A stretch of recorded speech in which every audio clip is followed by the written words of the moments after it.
I think redundancy sometimes, like when people look at teams, it scares them off, and they want like total balance, right? Like one guy who does this, one guy who does this, and so on and so forth. But when you have players who are as dynamic, currently as Luka and LeBron, and eventually as Austin as well, just how does that raise your ceiling when you have that kind of creativity and also, I guess, adaptability? Yeah, I just think it takes a lot to win in the regular season. I think it takes even more to win in the playoffs and win a championship.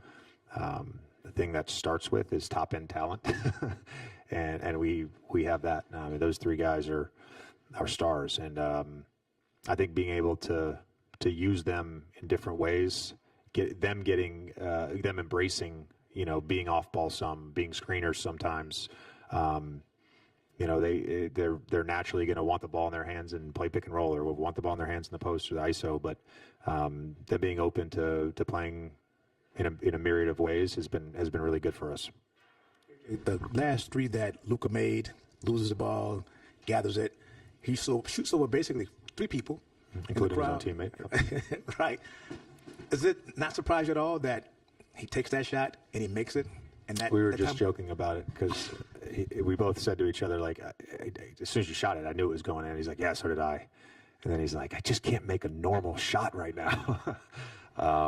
But he's the thing I love about him. He's always hard on himself, and he takes accountability for that. And if he had 30 and 10 tonight and shot 50% from the field and felt like he could have played better, that's just how he's wired. In the fourth quarter, what did you see? Was there anything about tonight's game that kind of impressed you about the way that the fourth quarter? We did a really good job executing. In the fourth quarter, we made a couple of adjustments just in terms of some off-ball stuff, and then we went to 15. Really just wanted to, 1 through 5, I just really wanted to have bodies in front, and they had hurt us on the glass earlier in the game and just really felt like that was the right defense at the time. To me, like, it was one of those games, and I told the group this at halftime, we were playing well enough and hard enough to be up at halftime. Shot 3 for 17 in the first half. There were 3 to 4 plays that were just kind of wonky plays, just kind of like somebody went brain dead for 5 seconds, didn't do the coverage correctly, which is our base coverage, and Trey Murphy gets a back cut. There's a couple other plays where, it just, then there ended up being a number of those plays in the second half, but we kept playing. We kept playing hard enough, and we kept together. And then I think just you look at the game, it's Dalton's charge, Luka's charge, Bo and Wex doing a great job with the challenges tonight, saved us potentially 6 points with the Trey Murphy 3 and the Derek Queen charge, which I was going to challenge it anyways because I had the angle. It was obvious that it was a charge. But those guys did a great job. And those, it doesn't always happen this way in basketball, but it's not like football where 1 or 2 plays can swing a game. Really felt like in the first half, those plays went against us. In the second half, those plays went in our favor. How good was LeBron? And I'm thinking partly about the start of that fourth quarter, but obviously it wasn't just that. It had a pretty complete game. No, he was awesome tonight. Just kind of took over to start the fourth and got us, that group got us the lead back.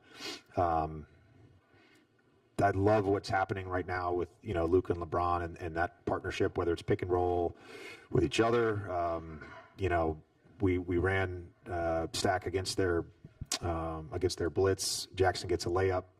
Luka kind of tells LeBron back cut next time. He gets the lob on the very next play. There's some real synergy happening right now, and it's fun to watch. We knew that LeBron didn't have a ton of reps in the offseason because of his sciatica, and then no training camp, no preseason, missed 14 games to begin the year.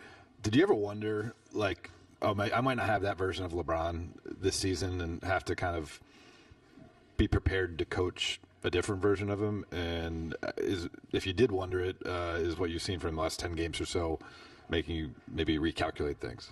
No, not recalculating. Because I know LeBron, I know how much he puts into this. I think it's just recognizing game to game what he has. He's Greg Maddux at the end of his career. Every night he doesn't have his best stuff, but he has enough to win. And you just got to, I'm his catcher. I'm figuring out, how to call the pitches. Sometimes he tells me to F off, and he calls his own pitch, which is fine too. But it really is, to me, it's that. It's like, what's the best way to kind of utilize him tonight based on the opponent, based on the coverage, based on how he's moving. We have conversations sometimes in games. How's your 3-ball feel? Okay, all right, I'm going to run this off-ball play for you, or I'm going to, put you in this spot versus the pick and roll because I know that you'll end up with the shot. And it's really just that ongoing dialogue with him. To me, what he's doing at 41, what he did last year at 40, it's greatness. It's just a different form of greatness.